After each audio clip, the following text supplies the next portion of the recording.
So पिऊ तू कोणत्या standard मध्ये आहेस आणि तू शाळेत मस्ती करतेस का स्कॉलर स्टुडंट आहेस? थोडी मस्ती करते, थोडा अभ्यास करते. आणि खायला काय आवडतं तुला? कसला क्रेविंग्स होता तुला? Burger, pizza. Pizza. Wow, even I love pizza. तुला माहिती आहे का माझ्याकडे ना एक special pizza game. Special pizza game? हो, खेळणार तू? हा पिझ्झा आहे ना, या पिझ्झाच्या बॉक्समध्ये हे 6 पिझ्झाचे पीसेस आहेत आणि ना त्याच्यात जेलसी, अँगर, डिनायल, डिप्रेशन, न्यूट्रल आणि फिअर हे पीसेस आहेत. त्याच्यातला ना जो पीस तुला आवडतो ना तो तू निवड आणि तुम्हाला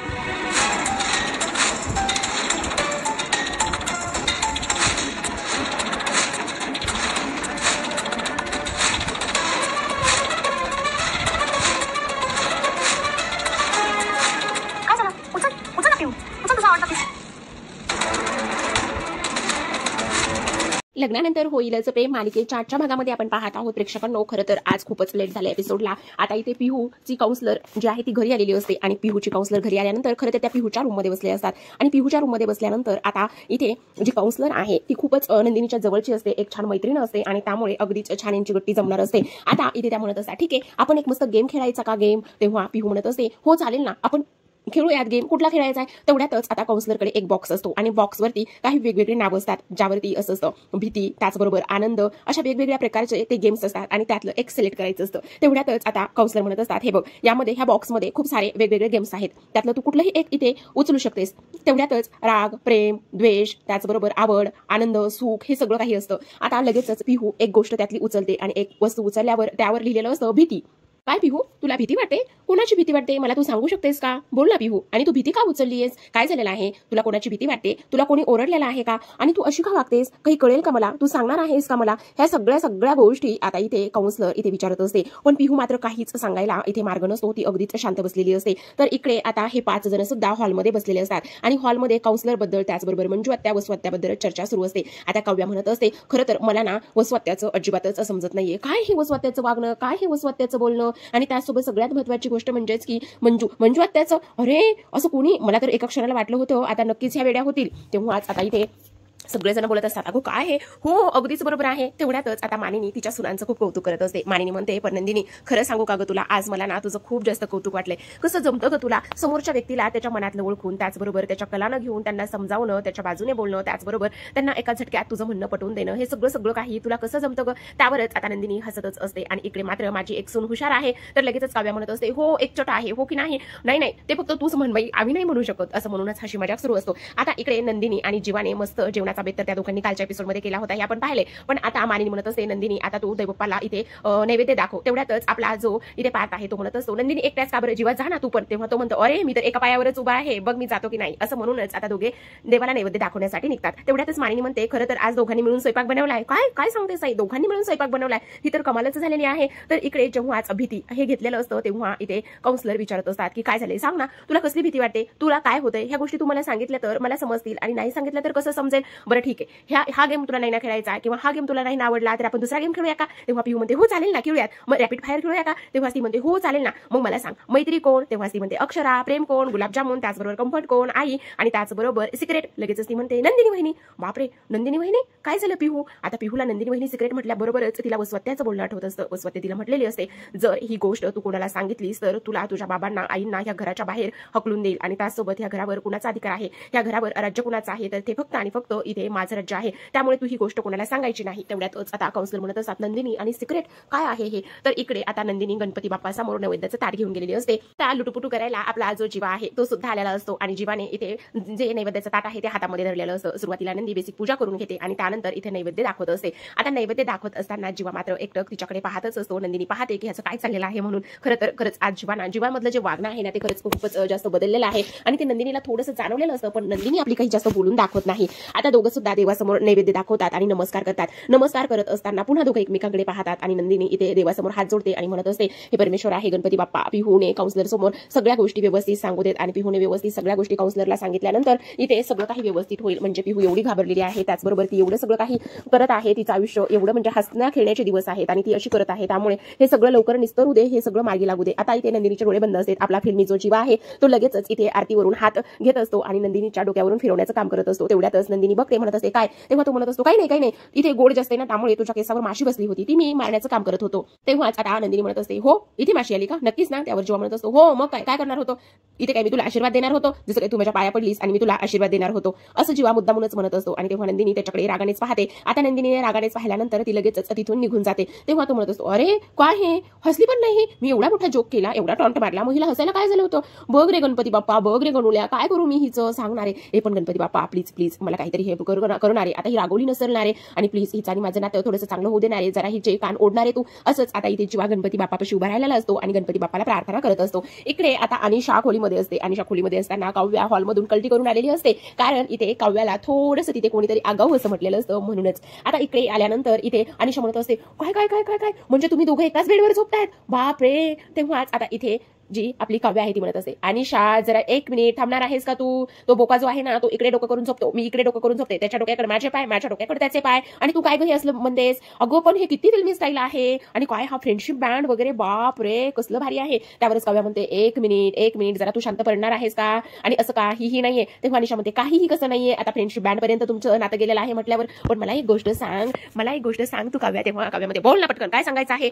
एवढ्यातच अनिशा म्हणत असते पण आता बघ ना, आता तुम्ही रूममेट झालेला आहात, मग रूममेट झाला तर कधी लाईफ पार्टनर सुद्धा होऊ शकतात ना. तेवढ्यातच काव्या म्हणते 1 मिनिट, खरं पाहायला गेलं तर आज बोकाना माझ्यासोबत सकाळपासून जरा छान आणि वेगळाच वागतोय बघ. तेव्हाच आता इथे अनिशा म्हणत असते वा वा वा वा वा, काय ते प्रेम, काय तो फ्रेंडशिप बँड, काय तो बेड शेअर करणं, म्हणजे कमालच झालेली आहे हो की नाही. त्यावरच आता काव्या म्हणत असते जरा थांबतेस का, आता पिहूसाठी काउन्सलर घरामध्ये आलेली आहे, पिहूचं एकदा सगळं काही व्यवस्थित मार्गी लागू देत, आणि सगळं काही व्यवस्थित मार्गी लागल्यानंतर मग बघूयात काय करायचं आहे. तर अगं काय करायचं आहे काय, आता बेड शेअर केलाय, फ्रेंडशिप बँड बांधले, मग राहिलंच कुठे काय. तेव्हा आज काव्या म्हणत असते ए बाई प्लीज अनिशा तू असं काही नको ना गं बोलूस, प्लीज जरा शांत बस ना गं. पण खरं सांगू का आज ना बोका जरा वेगळाच आहे बघ. तेवढ्यातच आता इथे जी अनिशा आहे ती म्हणत असते पण खरं सांगू का काव्या, लग्न करणं आणि लग्न झाल्यानंतर हे प्रेम होणं जर असं रोमॅन्टिक असेल ना तर मला लग्न करायचंय, मी लग्नाचा विचार करू शकते बरं का, असंच इथे ती बोलत असते. तर आता इकडे काउन्सलर खाली आलेले असतात आणि काउन्सलर खाली आल्यानंतर नंदिनी आणि त्याचबरोबर घरातील इतर सगळेजण खाली जमलेले असतात. त्यावर नंदिनी म्हणत असते काय झालं मॅडम, काही बोलली का पिहू. त्यावरच इथे आता काउन्सलर म्हणत असतात खरं सांगायचं का तर ती खूप जास्त घाबरलेली आहे,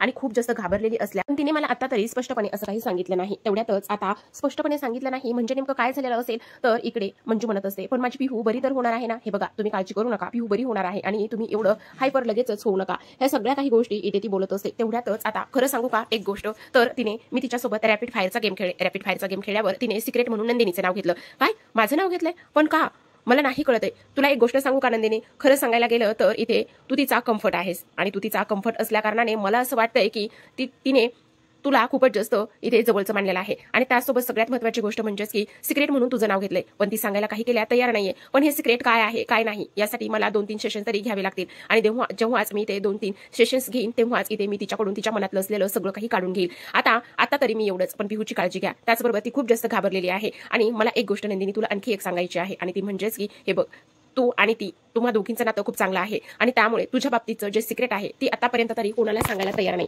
म्हणूनच मला असं वाटतंय की हे सगळं जरा थोडंसं रिस्कीचं आहे. असंच इथे आता त्या बोलत असतात. आज मानिनी म्हणत असते म्हणजे जोपर्यंत ती सांगत नाही बोलत नाही तोपर्यंत तिला त्रास हा होतच राहणार आहे ना. नंदिनी एक गोष्ट सांगते, आता तिला ह्या सगळ्या गोष्टीबद्दल तुम्ही काहीच विचारू नका, तिच्याशी जास्त काही डिस्कस करू नका, नाहीतर तिला जास्त मेंटली त्रास होऊ शकतो, ताण येऊ शकतो. त्यावरच आता पार्थ म्हणत असतो पण तिला त्रास होईल, तिला हर्ट होईल किंवा ती जास्त डिस्टर्ब होईल ह्या गोष्टी आपण इथे कधीच करत नाही, आणि घरामध्ये तसं होत सुद्धा नाही. तेव्हाच आता इथे त्या म्हणत असतात हो ते सगळं जरी खरं असलं तरी सुद्धा इथे नंदिनीबद्दल ते सिक्रेट आहे म्हटल्यावर ती एवढ्या सहजासहजी सांगेल असं कधीच होणार नाही, त्यामुळे तुम्हाला थोडीशी काळजीही घ्यावीच लागणार आहे. तर इकडे मानिनी म्हणत असते पण आता तर तिला आम्ही त्या गोष्टीबद्दल काही जास्त बोलणार नाहीत, विचारणार नाही. त्यावरच आता त्या म्हणत असतात हो अगदीच तसं करा, कारण तिला त्रास होणार आहे, आणि त्यासोबत आता जे काही सेशन झाले किंवा त्याचबरोबर तिचे असणारं जे सिक्रेट आहे ती जी बोलत आहे त्या गोष्टीबद्दल सुद्धा इथे तुम्ही जास्त काही फारसं बोलू सुद्धा नका, तिला काही विचारू सुद्धा नका, असंच इथे आता ते बोलत असतात. आणि त्याचबरोबर इथे खरंच नंदिनी म्हणत असते खरंच मॅम तुम्ही आला त्याबद्दल अगदीच तुमचं मनापासून धन्यवाद आणि थँक्यू सुद्धा. तेव्हाच आता त्या म्हणत असतात हो पण तिची व्यवस्थित आणि चांगली काळजी घेणं हे जास्त गरजेचं आहे, कारण ती मेंटली डिस्टर्ब होऊ नये. त्याचबरोबर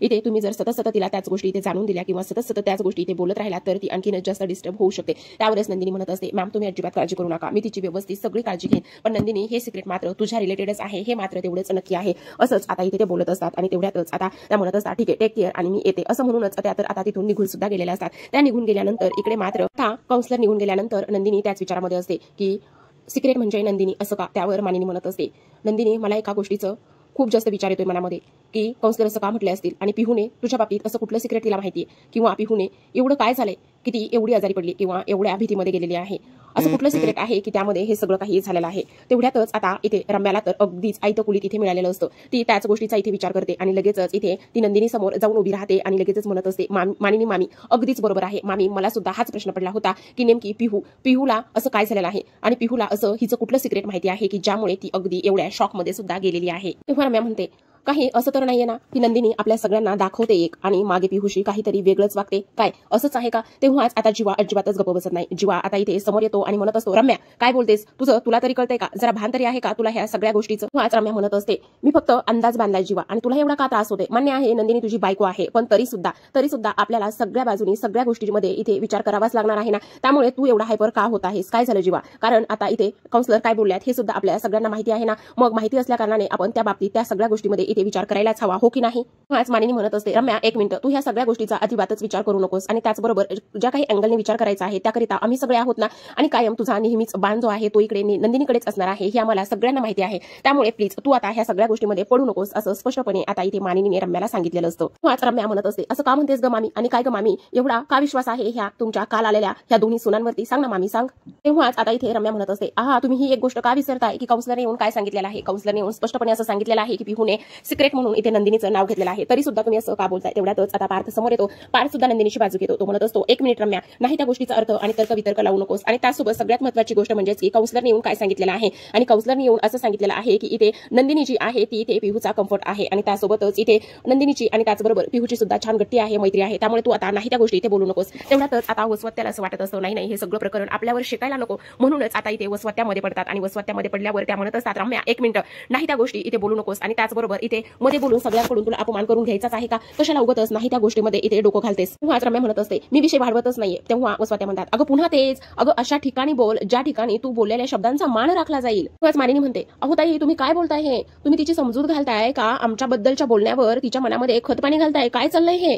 खरंच काय होत आहे, तुम्हाला असं वाटतं की तुमच्या दोघींच्या सुद्धा शब्दांना या घरामध्ये मान नाही, असं वाटतं का तुम्हाला? आणि त्यासोबत सगळ्यात महत्त्वाची गोष्ट म्हणजे की रम्या नंदिनीबद्दल एवढ्या सगळ्या काही गोष्टी बोलते, तिचे कान खेचण्याऐवजी उलट तुम्ही तिची समजूत घालताय, हे काय आहे? आणि तिला उलट भडकवताय तुम्ही. त्याच वसवत्या म्हणत असतात, हो ग बाई मानिनी, तुझ्या दोन्ही सुद्धा सुना चांगल्या आहेत, मी आणि माझी मुलगी नेहमी वाईटच आहोत ना, नेहमी आम्ही वाईटावरच आपल्याला आहोत ना, असं म्हणूनच आता वसवत्या रम्याचा हात धरूनच तिला खोलीमध्ये चल म्हणून ओढत असतात. चल आत्ताच्या आत्ता खोलीमध्ये चल, इथे थांबायचं नाहीये आणि तुला अजून सुद्धा दगडावर डोकं आपटून घ्यायचंच आहे का? तेवढ्यातच नंदिनी म्हणत असते, एक मिनिट वसवत्या, रम्या थांब. आता नंदिनी तर बोलायला सुरुवात करत असते. नंदिनी अशी मुलगी आहे जी स्वतःबद्दल काहीच वेगळं आणि वाईट ऐकून घेणारी मुलगी नाही. त्यामुळे ती म्हणत असते, रम्या मला एक गोष्ट सांग, काउन्सिलरच्या बोलण्यावरून तुला असं वाटतंय का की मी पिहूबद्दल वाईट विचार केला असेल किंवा पिहूला माझ्याबद्दल काही सिक्रेट माहिती असेल आणि पिहूला माझ्यामुळे फिट आली असेल, तर मग मला एक गोष्ट सांग, मी असं काय केलेलं असेल की पिहूला माझ्यामुळे फिट आली असेल? तेव्हाच रम्या म्हणत असते, ते मला कसं माहिती असेल नंदिनी, आमच्या मागे तू काय करतेस काय नाही ह्या गोष्टी सगळ्या तुलाच माहिती असतील ना, ते मी कसं सांगू शकते? आता हे सगळं बोलल्यावर प्रेक्षकांनो खरंच आता जीवा तर पूर्ण भडकलेला असतो. तो जोरातच म्हणत असतो, इनफ, काय चाललंय रम्या हे? तेव्हाच जीवा असं बोलल्यावर वसवत्या, रम्या त्याचबरोबर घरातील सगळे जण इथे पाहत आणि बघत असतात, ते म्हणजे जीवाकडे. आता इथून पुढे एकही शब्द मी नंदिनीच्या विरोधामध्ये ऐकून घेणार नाही, समजलं तुला? तू काय बोलतेस याचा तरी विचार करतेस का जरा? अगं डोक्यावर पडलीस की काय? अगं सगळ्यात महत्त्वाची गोष्ट म्हणजे जर नंदिनीने तिला काही केलं असतं, नंदिनीबद्दल तिचं काही सिक्रेट असतं किंवा नंदिनीमुळे तिला काही फिट आले असत्या, तर ती नंदिनी जवळ तरी गेली असते का? ह्या गोष्टीचा तरी जरा तू विचार करतेस का? ती तिला घाबरून प्रत्येक वेळी तिच्यापासून दूर पळून गेली असते, ह्या गोष्टीचा तरी तू विचार केलायस का जरा? तेवढ्यातच आता वसवत्याला सगळं काही आठवत असतं. वसवत्याला कशा पद्धतीने पिहू घाबरून पळून जायची ते सगळं काही इथे वसवत्याला आठवत असतं. आता वसवत्याला असं वाटत असतं, प्रेक्षकांनो काय खरं नाही आपलं, आता सगळं प्रकरण आपल्यावर शिकल्याशिवाय राहणार नाही, त्यामुळे काही जरी झालं तरी सुद्धा ह्या रम्याला मात्र इथून हलवलं पाहिजे, असाच वसवत्या इथे विचार करत असते. आता वसवत्या म्हणतात, ए बाबा जीवा, आता तू तरी आरडाओरडा आणि घर डोक्यावर घेऊ नकोस. तुम्हाला सगळ्यांना माझी रम्या खोटी वाटते ना, तर मी रम्याला चांगलंच खोलीमध्ये नेऊन खडसवते आणि तुमची नंदिनी तुम्हाला चांगलीच धुतल्या तांदळासारखी वाटते ना, तर मग बसा तिला कुरवाळतच. ए तू ग रम्या, आता एक शब्द जरी तोंडातून काढलास ना तर माझ्या एवढं वाईट काहीच नसेल, चल चल गपचूप रूम मध्ये चल, समजलं तुला? ह्यांना बसू दे, त्या नंदिनीला कुरवाळतच. असं म्हणूनच आता वसवत्या इथे रम्याला घेतात आणि रम्याला घेऊनच त्या खोलीमध्ये जायला निघालेले असतात. आता खरं पाहायला गेलं तर ह्यांची सगळी चूक असते प्रेक्षकांनो, पण खरं सांगू का खूपच भांडणाला मजा आलेली आहे इथे. शेवटी फायनली इथे आता नंदिनीची बाजू जीवाने घेतलेली असते आणि जीवाने तिची बाजू घेतल्यानंतर इथे खरं तर नंदिनी कसं कॅरेक्टर आहे हे सगळ्यांना माहिती असतं आणि त्यामुळे आता इथे नंदिनी सुद्धा इथे खूपच जास्त इमोशनल झालेली असते. जीवा तिच्या पाठीमागे खंबीरपणे उभा राहिलेला असल्या कारणाने मानिनी नंदिनीकडे जाते आणि नंदिनीला म्हणत असते, नंदिनी प्लीज तू ह्या सगळ्या गोष्टींचा, ह्या सगळ्या दोघींच्या बोलण्याचा सुद्धा अजिबात विचार करू नकोस. नकोस, कारण ह्यांचे स्वभाव कसे आहेत हे आपल्या सगळ्यांनाच माहिती आहे. त्यावर नंदिनी म्हणत असते, नाही नाही आई, मी ठीक आहे, तुम्ही नका काळजी करू. तर तेव्हाच नंदिनी म्हणत असते, पण आई मला एक गोष्ट कळत नाही, काउन्सलरने माझं नाव का घेतलं असेल? असं कुठलं सिक्रेट आहे जे फक्त आणि फक्त इथे माझ्याशीच कनेक्ट आहे? असं म्हटल्यानंतर इथे वसवात्याची तर चांगलीच फाटलेली असते. प्रेक्षकांनो, आजच्या भागामध्ये एवढंच. उद्याचा भाग तर खूपच धमाकेदार आणि इंटरेस्टिंग होणार आहे. त्याकरिता तुम्ही या व्हिडिओला लाईक करा, चॅनलला सबस्क्राईब करा आणि पुढील भाग नक्कीच एन्जॉय करा. तर पुढील भागामध्ये आपण पाहत आहोत हे आता अनिशा आणि काव्या त्यांच्या खोलीमध्ये असतात. अनिशा म्हणत असते, काय ही काव्याची रूम आहे ना? तेव्हाच आता इथे पार्थ म्हणत असतो, हो ही काव्याची रूम आहे. त्यावर लगेच असतो टोन बदलतो, म्हणत असतो, काय काय काय चाललंय, काय ही काव्याची नाही, ही माझी रूम आहे, माझी, आणि ह्या काव्याने या रूमवरती कब्जा केलेला आहे. असं म्हणता क्षणी काव्याने मात्र अगदीच डोळे वाटारूनच त्याच्याकडे पाहिलेलं असतं. तर इकडे आता दुसऱ्या बाजूला नंदिनी इकडे वसवात्याकडे गेलेली असते आणि नंदिनी वसवात्याकडे गेल्यानंतर ती म्हणत असते, वसवात्या मला एक गोष्ट सांगा, जेव्हा जेव्हा तुम्हाला इथे पिहू पाहते तेव्हा तेव्हा ती तुम्हाला एवढी का घाबरते बरं? तर इकडे आता दुसऱ्या बाजूला शेवटी नंदिनीने ते सिक्रेट शोधून काढलेलं असतं. पिहूकडे गेल्यानंतर पिहूने रडत रडत नंदिनीला सगळं काही सांगितलेलं असतं आणि ती म्हटलेली असते की वसवात्याने वसुमावशीने मला वॉर्निंग दिली होती की मी तुला आणि त्यासोबत तुझ्या आई बाबांना ह्या घरातून बाहेर काढून टाकेल, कारण तुझं सिक्रेट मला माहिती आहे. तुला एक गोष्ट सांगू का नंदिनी वहिनी, तुला तुझ्या लग्नातून गायब करण्यामागे इथे वसुमावशी आहे. दीपक दादाच्या मदतीने तिने तुला त्या लग्नातून गायब केलं, हे मी सगळं ऐकलं होतं आणि मी ऐकल्यामुळे इथे वसुमावशीने मला इथे ब्लॅकमेल केलं होतं. त्याचबरोबर मला वॉर्निंग दिली होती आणि त्यामुळे मी तुला ही गोष्ट सांगू शकले नाही. आता एवढा मोठा धक्कादायक खुलासा इथे नंदिनी समोर झाल्यामुळे मात्र आता पुढे काय होईल हे पाहणं खूपच रंजक आणि इंटरेस्टिंग असतं.